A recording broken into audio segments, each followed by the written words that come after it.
Hi, my friend. Today I'm going to do a quick interview with my husband, Yasushi.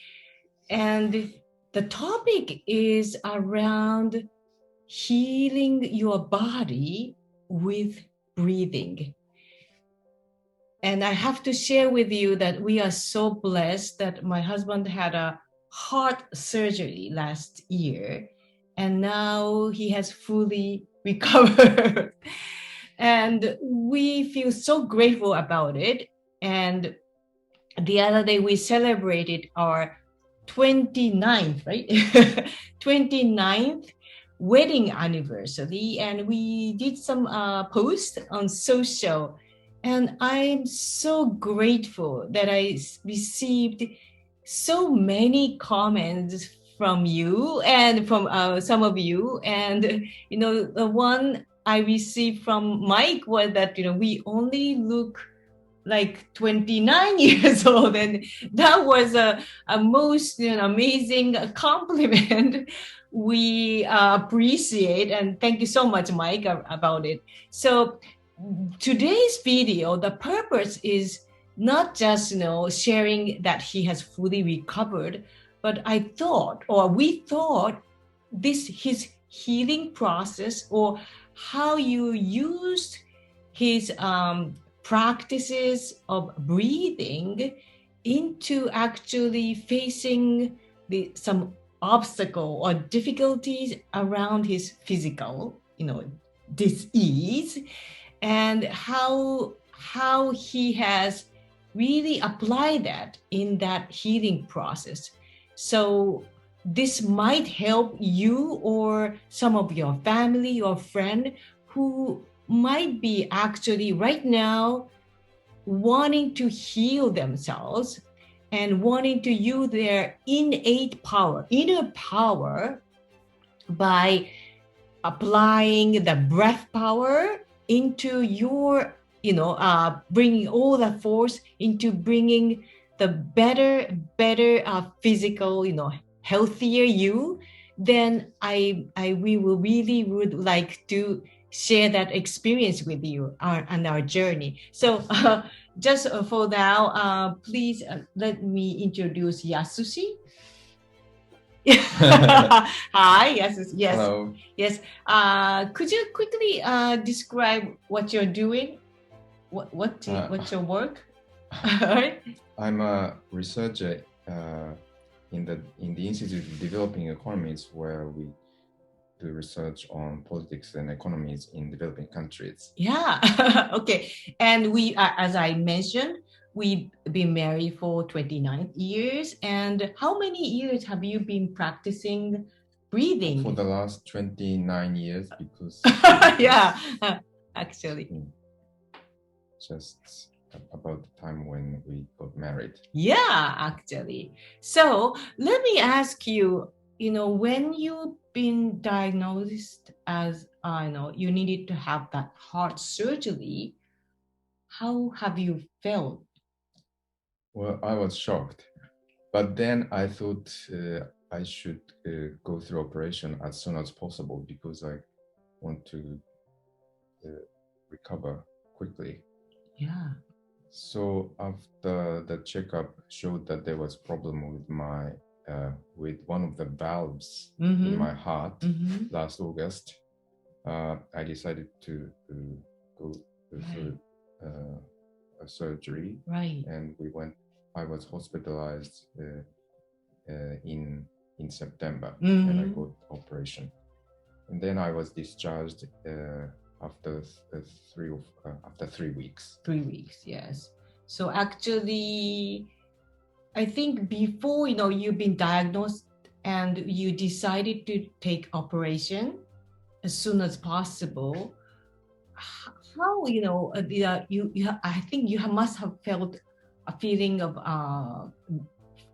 anxiety or what might happen, but how you actually kind of control your emotion, and is that the breath work has helped you anyway at that point? First, I've been playing football for the past maybe 30 or 40 years. Yeah. So I was shocked that I couldn't play football anymore, at least exactly. for 2 or 3 years. Yeah. But the fact that I could practice the breathing method comforted me, because I could do it throughout the even before the operation and after the operation. So you love, I know that you love moving your body and always in motion. So there is some way that you can use your body in a different, totally in a kind of different way, not like doing football and soccer, you call it that, right? But more of the more moderate, yes. The gentle way. And that also may be the use of your energy, and I fully get it. So when it comes to the, when you are in hospital, how was it like, and and how have you applied any of your breath technique to get ready for that operation? Well, because I was confined to a room. Yeah, actually, all I could do was to read newspapers and to do the breathing exercise. So it was, it took a great part of my time in hospital. Oh yeah. So I enjoyed it, and also it stabilized my feeling and kind of life. Hospital life. Yeah. So it contributed to a great stability of my emotion. So could you describe to me like what, when you do the like a breath work, how have you felt inside like the tiny, Yes, because there was a problem in my heart at the time. When I did the exercise, I felt something negative was coming down to the left. That's beautiful.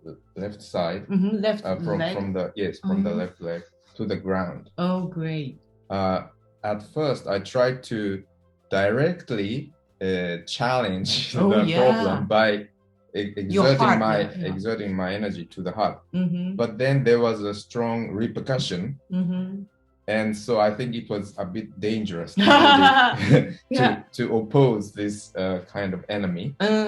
So instead, I tried to let the negative thing down, let it go, instead of confronting it face to face. So it is like the law, one of the laws of attraction, to follow the principle of downstreaming rather than upstreaming approach. Fight.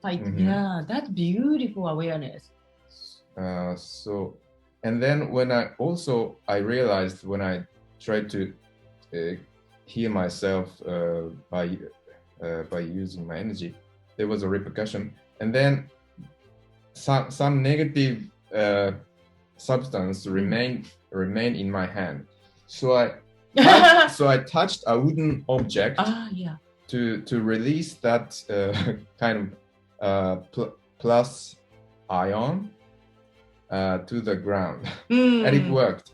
So I noticed there was something good in wood. Yeah, because I would like to add something about it, because the way we practice breathing technique is not just a diaphragmic breathing. So what I teach, and I've learned from through my 30 plus years of apprenticeship with my mentor, Master Kozo Nishino, is to breathe like a tree. And we use our whole body, and we activate our peripheral parts of the body. Like you have that energy pillar connecting universal energy and the ground energy.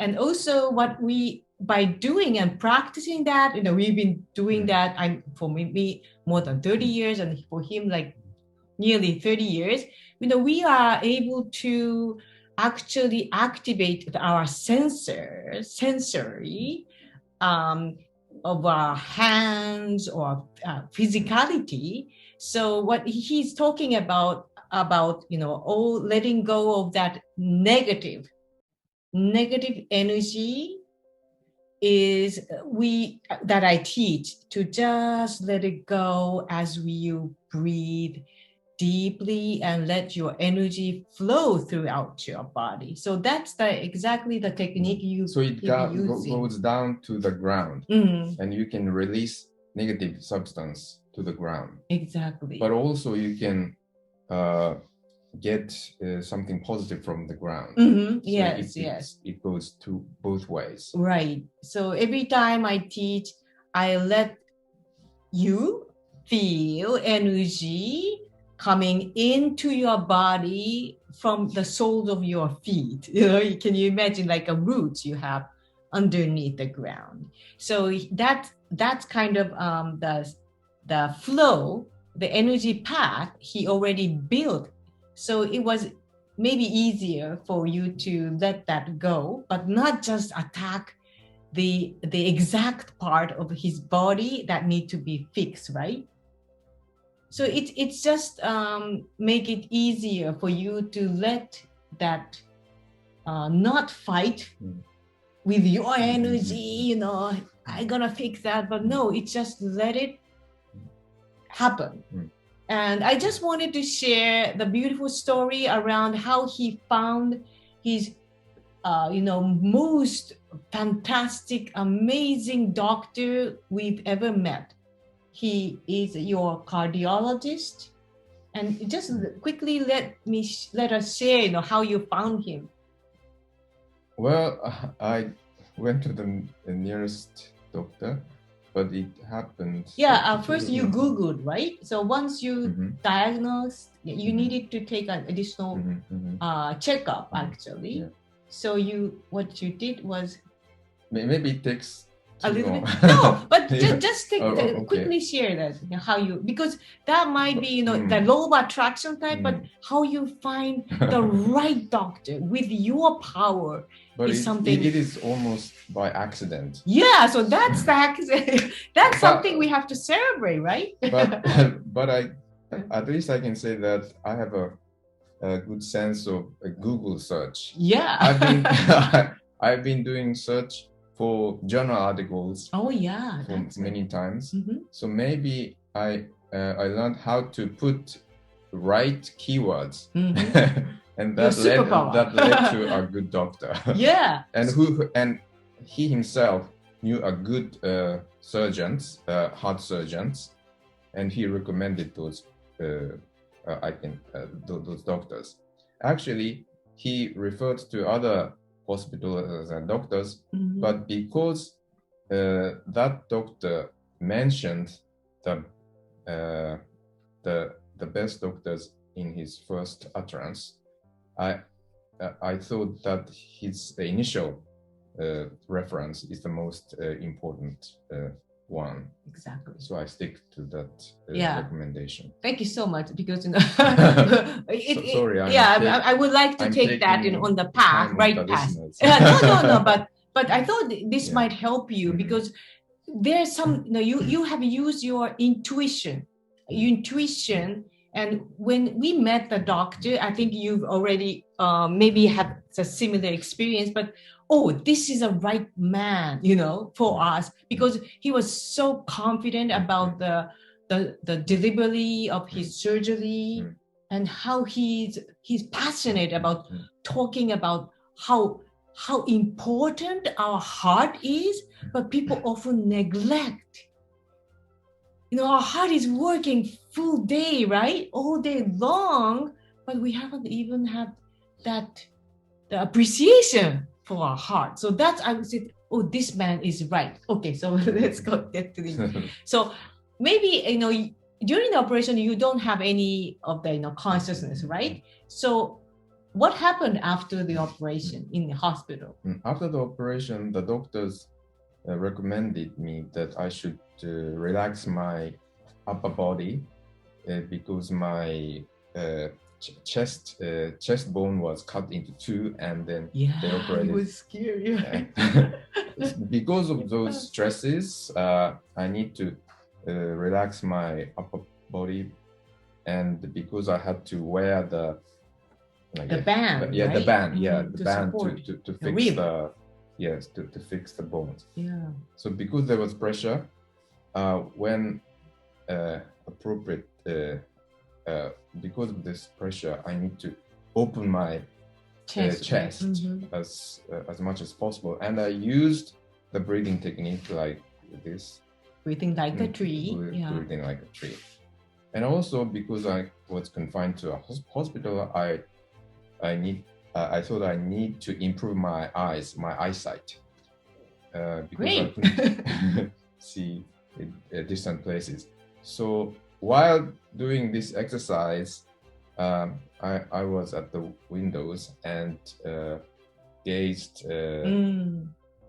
at distant objects. And that partly improved my eyesight. Yeah. And when you told me about when you saw a tree outside the window, then it makes you feel that you are closer to nature. Yes. And also my recovery process was not completely smooth. The doctors said that the signal coming from the heart did not reach properly. It went up to the middle part, but it didn't reach the bottom. So I imagined that that the signal will be coming down by using my hand, by leading the signals down to the bottom. And gradually, doctors said that the sign was coming down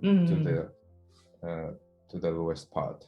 Beautiful. So you used your kind of intention to kind of connect. Yes. And you thought it's possible. Yes. So is there anything you want us to share?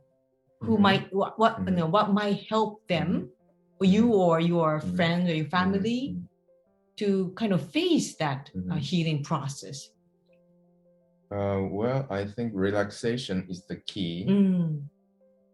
And one thing I learned from this process was that while I was in the hospital, the pulse monitor was attached to my body. Oh yeah. And also I could see the monitor. And what I found was when I intended to do something like stand up, before standing up, before I stood up, then the pulse frequency increases. So that's because I wanted to stand up, and my body reacted to or followed that intention. So I think people's intention plays a significant role in how their body functions. So what you're saying is that right before you actually move your body, your heart is already got ready. Yes. By exactly. the actually the order, some kind of a synapse instruction to get ready. 2 seconds or 3 seconds before I stood up, my pulse frequency increased. So it was an amazing discovery. Yes. So during the healing process, I wasn't the one, I completely detached, because I cannot be his body. I cannot breathe for him, eat for him. So whatever healing he needed to make it happen for himself. So that's why I'm feeling so important. But what I did was fully trusted his healing process. He'll get full recovery.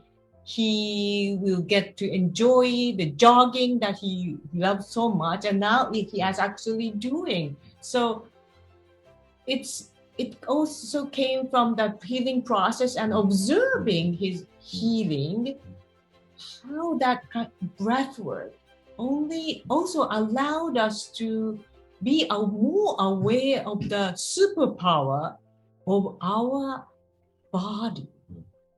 Yes, so our body reacts to our intention. So your intention can control your body.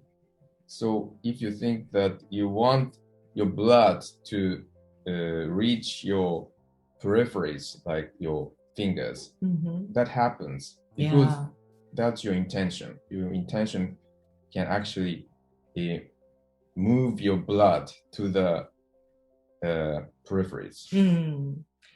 Yeah, that's amazing. So I'm super currently fascinated about learning more about wonders of our body, and still it's long process of a journey, because my mentor is like 94 years old now, but he's still in that learning process, because we want to demonstrate it, right? Not only in theory, but we want to actually feel. So that's what we are so much excited about. The last comment. Yeah, please. I'm doing a jogging exercise, and now I have combined jogging and breathing. Yeah. So while jogging, I breathe from the bottom of my feet, and then and the breath reaches my handen. That is a breath path. Yes. We teach. So I repeat this breathing while jogging, and it gives me energy, and my breath doesn't run out. So could you please lastly share what your doctor said about checking you in after 3 months? After 3 months of my discharge from the hospital, the doctor said this is the first experience. Could you a little bit louder? Because the doctor said I haven't seen a person who recovered so much in 3 months after discharge. I think I owe a lot to the doctor who did a great surgery, and also his and other people's follow-up through the rehabilitation process. So, and also to Miyako. Yeah, thank you so much. Who supported my because we don't want to like bragging. No. This is, I want you to share that this is possible, and also we are not saying that let's heal our body. Everything can be healed naturally. Well, that might be the case, but in his case and my case, coming, maybe also I will allow everything, the best to happen to us. So whatever the, physical operation required, let's, take it as a tool. And then the most important thing is to let your body heal itself with that help. So with any of the assistance, and maybe the breathing also could facilitate and strengthen and generate, your energy even more. And that would be something you might want to learn more. So this is the end of the interview. And is there anything? That's fine. Okay. Okay. So thank you so much for listening. And what I really encourage you to take in is that you have your innate power, and you only need to find access to. And also with breathing, you can breathe more deeply, properly, and invite that innate power in you. Okay, so thank you so much for watching. And if you have any comments, leave me a comment or send me a DM or message me. And I love to connect with you. So we wish you all the best of health to you and your family. So thank you so much for coming into my interview. Okay, so thank you. I really appreciate and I love you. Thank you so much.